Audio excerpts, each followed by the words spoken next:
Hello, Dr. Peterson. What would you advise to a person who has the courage to defy the crowd, but doesn't have the verbal skills to debate real time? Well, look, there's lots of ways of defying the crowd, let's say. I mean, you could live your life the way that you want to live it. That's a matter of action, and they say actions speak louder than words.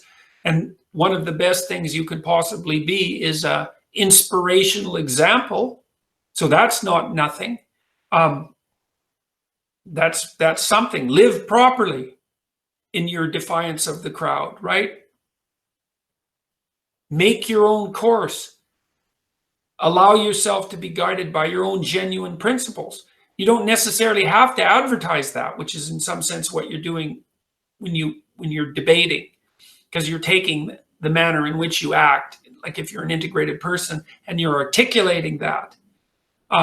But maybe you can't do that because you don't have the verbal skills. Well, then the question would be, maybe you should develop some more verbal skills. I don't know this for sure, Dave, but generally it's useful. How do you do that? Doesn't hurt to read. Really doesn't hurt to write.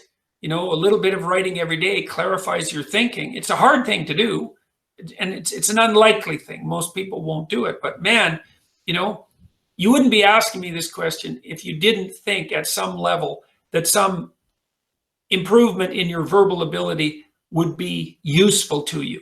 Well, so how do you do that? You read, you think, you write. The reason you write is because writing forces you to articulate your thoughts. It organizes your brain around whatever it is that you're writing about. And one of the easiest ways to write, there isn't any real easy way, but one of the easiest ways to write is to write down a problem. It's like, well, what problem is bothering me?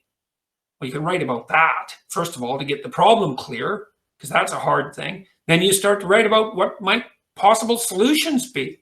And you fight with those solutions because, you want to kill off the stupid ones.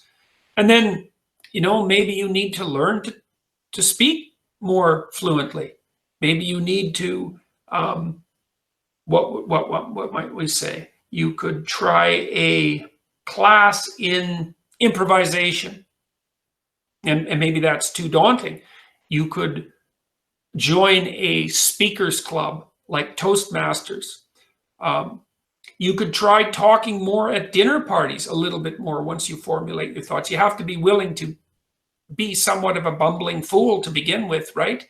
Because you're going to not, and maybe your verbal skills are better than you think they are, and you're just self-conscious.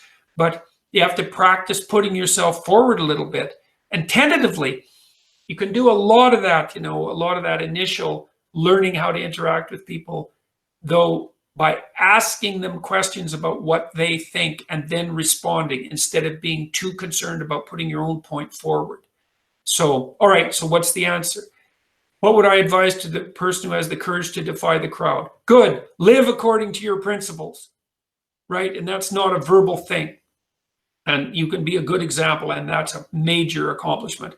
But then if you need to improve your verbal ability, which is generally a good thing, then those are the ways to do it. Read, write, speak, and understand that developing those abilities might be of tremendous use to you, because it's one thing to live properly, and that's not a trivial thing, but it's another thing to be able to articulate yourself and to be able to negotiate. And generally speaking, there's nothing about that isn't advantageous. And even introverted and anxious people can learn to do that. Those are learnable skills. It's not easy, but you can manage it.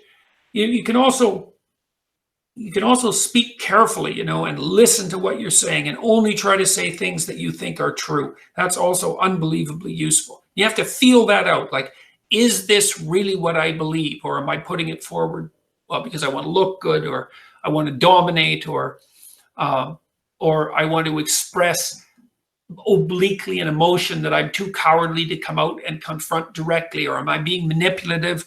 There's lots of reasons that people use language. But what you really should use it for is to state what you believe to be true, and then to let the consequences of that unfold. And so that can also help you. Simple truths bluntly stated, can be very powerful. You don't need a lot of verbal fluency under those circumstances if there's evidence of strength of character behind it. So the Tao Te Ching speaks of acting naturally. Well, I don't know if that's true. If it's acting naturally, it depends on what you mean by naturally. The Tao Te Ching speaks of acting in a manner that balances yin and yang, that balances chaos and order. And that means that you're speaking in the right place at the right time about the right things. And that's allied with part of what I just discussed with regards to speaking the truth.